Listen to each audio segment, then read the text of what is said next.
Hi. ഇന്ന് നമ്മൾ നമ്മുടെ കണ്ണൂർക്കാരുടെ പ്രിയപ്പെട്ട ക്ഷേത്രങ്ങളിലൊന്നായിട്ടുള്ള പെരളശ്ശേരി അമ്പലത്തിൽ പോയിട്ടുണ്ടായിനെ. കുറേ പ്രാവശ്യം ഇവിടെ വന്നിട്ടുണ്ടെങ്കിലും വീഡിയോ എടുത്ത് നിങ്ങൾക്കും കൂടി കാണിച്ചു തരാൻ പറ്റിയത് ഇപ്പോഴാണ് കേട്ടോ. പിന്നെ പെരളശ്ശേരി അമ്പലത്തിൻ്റെ ആൽമരത്തിൻ്റെ കീഴിൽ ഇലയിൽ കല്ല് വെച്ച് കഴിഞ്ഞാൽ ആഗ്രഹം സാധിക്കുന്നൊക്കെ പറയുന്നേക്കാം കേട്ടോ. പിന്നെ പെരളശ്ശേരി അമ്പലത്തിൽ പോയാൽ അവിടുത്തെ മെയിൻ ഐറ്റം അവിടുത്തെ കുളമാണല്ലോ അല്ലേ. ഇപ്പം മഴയായതുകൊണ്ട് നല്ല വെള്ളമൊക്കെ ഉണ്ട് കേട്ടോ. പിന്നെ അമ്പലത്തിൽ പോയി കഴിഞ്ഞാൽ അവിടുത്തെ പായസം മസ്റ്റാണേ. അപ്പം പായസത്തിന് വേണ്ടിയിട്ട് ഒരു 10 രൂപയുടെ റെസീറ്റ് നമ്മൾ മുറിക്കണേ. എന്നിട്ട് ഇതുപോലെ ലൈനിൽ നിന്ന് കഴിഞ്ഞാൽ നമുക്ക് നല്ല ചൂട് പായസം കിട്ടും കേട്ടോ. ഇതുപോലെ കെട്ടിയിട്ട് നമുക്ക് തരും. സൂപ്പറാണേ.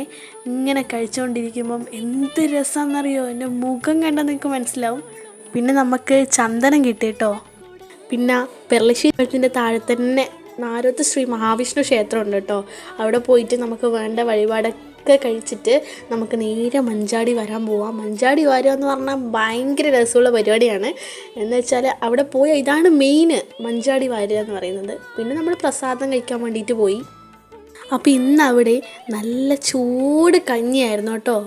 വിത്ത് പായസം ഉണ്ടായിരുന്നു. നല്ല സൂപ്പറാണ്. എല്ലാവരും നന്നായിട്ട് കഴിച്ച് പിന്നെ നമ്മൾ നേരെ വെച്ച് പിടിച്ചു വീട്ടിലേക്ക്. അപ്പോൾ ഓക്കെ.